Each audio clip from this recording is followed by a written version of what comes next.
എങ്കിലും വല്ല സ്വപ്നം കണ്ടിട്ടുണ്ടോ? ഇല്ല, നമ്മളൊക്കെ സ്വപ്നം കാണാറുണ്ടല്ലോ. അപ്പൊ നബി തങ്ങള് സല്ലല്ലാഹു അലൈഹി വസല്ലമ തങ്ങള് വെറൈറ്റി സ്വപ്നങ്ങളൊക്കെ പല സ്വഹാബികളും കാണും. അതിനെക്കുറിച്ചൊക്കെ അവർ ഡിസ്കസ് ചെയ്യും. ആരെങ്കിലും വല്ല പുതിയ സ്വപ്നം കണ്ടിട്ടുണ്ടോ എന്ന് ചോദിക്കും. അപ്പൊ സ്വഹാബികളൊക്കെ ഇങ്ങനെ പറയും. മഹാനായ ഇബ്നു ഉമർ തങ്ങൾ ഒരു സ്വപ്നവും കാണാറുണ്ടായിരുന്നില്ല. അപ്പൊ മൂപ്പർക്ക് ഭയങ്കര താല്പര്യം, മഹാനവറുകൾക്ക് ഭയങ്കര താല്പര്യം. ഒരു സ്വപ്നമെങ്കിലും ഒന്ന് കണ്ടിരുന്നുവെങ്കിൽ മുത്തുനബി തങ്ങൾ ചോദിക്കുമ്പോ എനിക്കൊന്ന് പറയാലോ എന്ന് വിചാരിച്ചുകൊണ്ട് പടച്ച തമ്പിനോട് ദുആ ചെയ്തു, പടച്ചവനെ ഒരു സ്വപ്നമെങ്കിലും എനിക്ക് കാട്ടിത്ത എന്ന് പറഞ്ഞിട്ട് മഹാനുഭാവന് കിടന്നുറങ്ങി. അന്ന് രാത്രി മഹാനായ ഇബ്നു ഉമർ തങ്ങൾ സ്വപ്നം കാണുകയാണ്. രണ്ട് മലക്കുകൾ വന്നുകൊണ്ട് മഹാനുഭാവനെ കൂട്ടിയിട്ട് അള്ളാഹുവിന്റെ നരകത്തിന്റെ ലോകത്തേക്ക് കൊണ്ടുപോവുകയാണ്. രണ്ട് മലക്കുകൾ ഈ മനുഷ്യനെ മഹാനായ ഇബ്നു ഉമർ തങ്ങളെ കൂട്ടിയിട്ട് നരകത്തിന്റെ ലോകത്തേക്ക് ചെല്ലുകയാ.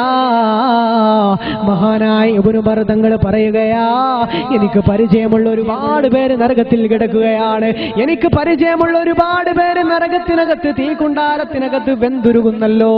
ഞാൻ കാണുന്ന, ഞാൻ വർത്തമാനം പറയുന്ന, എന്നെ അറിയുന്ന, ഞങ്ങൾ തമ്മിൽ ബന്ധമുള്ള ഒരുപാട് പേര് ആ വൃത്തികെട്ട, മോശപ്പെട്ട, ക്രൂരമായ മർദ്ദനങ്ങൾ കളിയാടുന്ന നരകാഗ്നിക്കകത്ത് വെന്തു നീറുകയാണല്ലോ എന്ന് പറഞ്ഞുകൊണ്ട് സങ്കടപ്പെട്ടപ്പോ സുബ്ഹാനല്ലാഹ്, ആ ഞെട്ടിക്കുന്ന കാഴ്ച കണ്ടുകൊണ്ട് മഹാനായ ഇബ്നു ഉമർ തങ്ങൾ ഞെട്ടിപ്പോവുകയാണ്. ഞെട്ടിത്തരിച്ചുകൊണ്ട് മഹാനായ ഇബ്നു ഉമർ തങ്ങൾ ഞെട്ടിയുണരുകയാ. തന്റെ സഹോദരിയോട് മഹാനുഭാവന് പറയുകയാ, തന്റെ പ്രിയപ്പെട്ട സഹോദരി നബി തങ്ങളുടെ ഭാര്യയാ, പ്രിയപ്പെട്ട സഹോദരിയോട് പറയുകയാണ്, ഇബ്നു ഉമർ തങ്ങൾ പറയുകയാ, ഞാൻ ഇന്നാലിന്ന സ്വപ്നം കണ്ടല്ലോ, ആ സ്വപ്നത്തെ കുറിച്ച് മുത്തു നബി തങ്ങളോടൊന്ന് പറയണമെന്ന് പറയുകയാണ്. നബി തങ്ങളോട് മഹാനായ ഇബ്നു ഉമർ തങ്ങളുടെ സഹോദരി, നബി തങ്ങളുടെ വൈഫാണ്, ഭാര്യയാണ്, നമ്മുടെ ഉമ്മയാണ്. അവര് സ്വപ്നത്തെ കുറിച്ച് പറഞ്ഞു.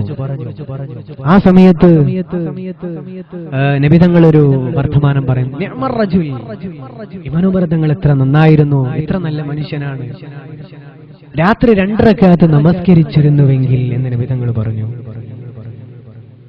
സുബ്ഹാനല്ലാഹ്, രാത്രി 2 റക്അത്ത് നമസ്കരിച്ചിരുന്നുവെങ്കിൽ എന്ന് പറഞ്ഞു.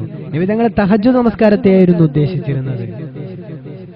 അപ്പോ ഇത് അർത്ഥമാക്കുന്നത് നരകമെന്ന് പറയുന്ന അഗ്നികുണ്ടാരം അത് കണ്ണുകൊണ്ട് കാണുക പോലും ചെയ്യാതെ സ്വർഗത്തിലേക്ക് പോകണം, അതിനുവേണ്ടി 2 റക്അത്ത് നമസ്കരിക്കണം എന്നതായിരുന്നു അതിന്റെ ഒരു ഉദ്ദേശമുണ്ടായിരുന്നത്. എന്റെ പ്രിയപ്പെട്ടവരെ, തഹജ്ജുദ് നമസ്കാരത്തിന്റെ പ്രത്യേകതയാണ്, അതിന്റെ പവറാണ്. ആ സുജൂദിൽ കിടന്നുകൊണ്ട് പൊട്ടിക്കരയുമ്പോൾ നമ്മുടെ മനസ്സിലേക്ക് അള്ളാഹു തരുന്നൊരു സുഖം, അത് മറ്റൊരു കാര്യത്തിനും ആ സുഖം കിട്ടുകയില്ല. ദുനിയാവിൽ മറ്റൊരു വസ്തുവും ആ സുഖം നമുക്ക് തരാൻ ഉതകുന്നതുമല്ല. മഹാനായ അബ്ദുല്ലാഹ് ഇബ്നു മുബാറക് തങ്ങൾ പറയാറുണ്ട്, മഹാനായ അബ്ദുല്ലാഹ് ഇബ്നു മുബാറക് തങ്ങൾ പറയുകയാണ്, നമ്മൾ അറിഞ്ഞിരുന്ന സുഖം അത് രാജാക്കന്മാർ അറിഞ്ഞിരുന്നുവെങ്കിൽ, ഭരണകർത്താക്കൾ നമ്മൾ അറിഞ്ഞിരുന്ന സുഖം അറിഞ്ഞിരുന്നുവെങ്കിൽ അവർ വാളുകൊണ്ട് നമ്മെ വെട്ടുമായിരുന്നല്ലോ, അവർ വാളുകൊണ്ട് നമ്മെ കൊലപ്പെടുത്തുമായിരുന്നല്ലോ. ആളുകൾ ചോദിച്ചു, അല്ലയോ തങ്ങളെ, എന്താണ് സുഖം, എന്താണ് അറിഞ്ഞിരുന്നത്, എന്താണ് അവിടുന്ന് ഉദ്ദേശിച്ചതെന്ന് ചോദിച്ചപ്പോ അബ്ദുല്ലാഹ് ഇബ്നു മുബാറക് തങ്ങൾ പറയുകയാ,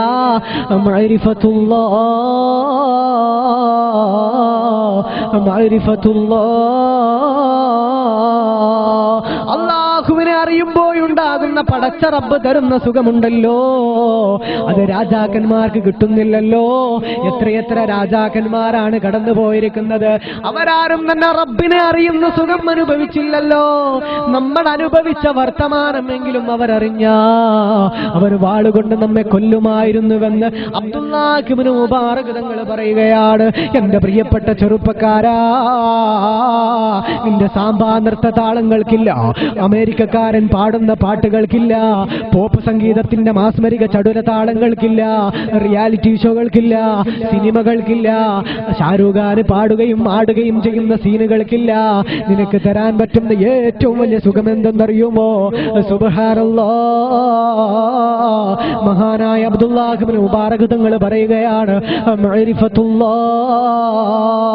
അള്ളാഹുവിനെ അറിയുമ്പോൾ ഉണ്ടാകുന്ന രസമാണ്, ആനന്ദമാണ്. അള്ളാഹുവിന്റെ ഔലിയാക്കൾ ഒരുപാട് അനുഭവിച്ച സുഖമുണ്ട്. സുഖമുണ്ടല്ലോ, അല്ലാഹുവിന്റെ ആരിഫീങ്ങൾ അനുഭവിച്ച സുഖമുണ്ടല്ലോ, അത് പൊന്നുമോനെ നിനക്ക് അനുഭവിക്കണമെങ്കിൽ, നിന്റെ ഹൃദയത്തിലേക്ക് അനുഭവിക്കണമെങ്കിൽ, നിന്റെ മനസ്സിലേക്ക് ആനന്ദം കടന്നു വരണമെങ്കിൽ, സുബ്ഹാനല്ലാഹ്, ഒരു മാർഗം ഞാൻ പറഞ്ഞു തരികയാണ്. ഇന്ന് രാത്രി നിന്ന് നേരത്തെ പറഞ്ഞ പോലെ ചെയ്യടാ മോനെ, ഒന്ന് പരീക്ഷിച്ചു നോക്കടാ പൊന്നുമോനെ. ആരുമില്ലാത്ത സമയത്ത് നിന്റെ ഭാര്യ അറിയാതെ, മക്കളറിയാതെ, ഭർത്താവ് അറിയാതെ, നിന്റെ വാപ്പയറിയാതെ, ഉമ്മയറിയാതെ, നിന്റെ വീട്ടിൽ ആരും അറിയാതെ പൊന്നുമോനെ, ആരും അറിയാതെ അലാറം വെച്ചുകൊണ്ട് നീ രാത്രിയുടെ യാമങ്ങളിൽ നീ എഴുന്നേറ്റുകൊണ്ട് തഹജ്ജുദ് നമസ്കരിച്ചുകൊണ്ട് നീ അല്ലാഹുവിനോടൊന്ന് ദുആ ചെയ്യ് പൊന്നുമോനെ. തഹജ്ജുദിൽ കിടന്നുകൊണ്ട്, സുജൂദിൽ കിടന്നുകൊണ്ട്, പൊട്ടിക്കരഞ്ഞുകൊണ്ട് നിന്റെ സങ്കടത്തിന്റെ അലമാലകൾ പടച്ച റബ്ബിന്റെ മുമ്പിൽ കൊടുക്കടാ.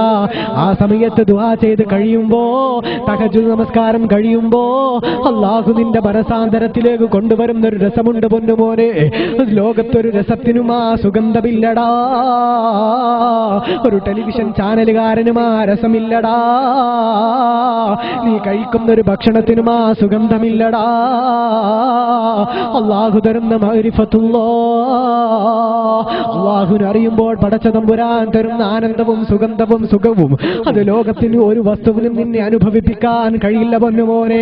ആർക്കും നിന്നെ ആ സുഗന്ധം തരാൻ പറ്റില്ലടാ മോനെ. നിന്നെ മനസ്സുകൊണ്ട് സുഗന്ധം അനുഭവിക്കണമെങ്കിൽ ഇന്ന് രാത്രി തന്നെ തഹജ്ജുദ് നമസ്കരിക്കണം.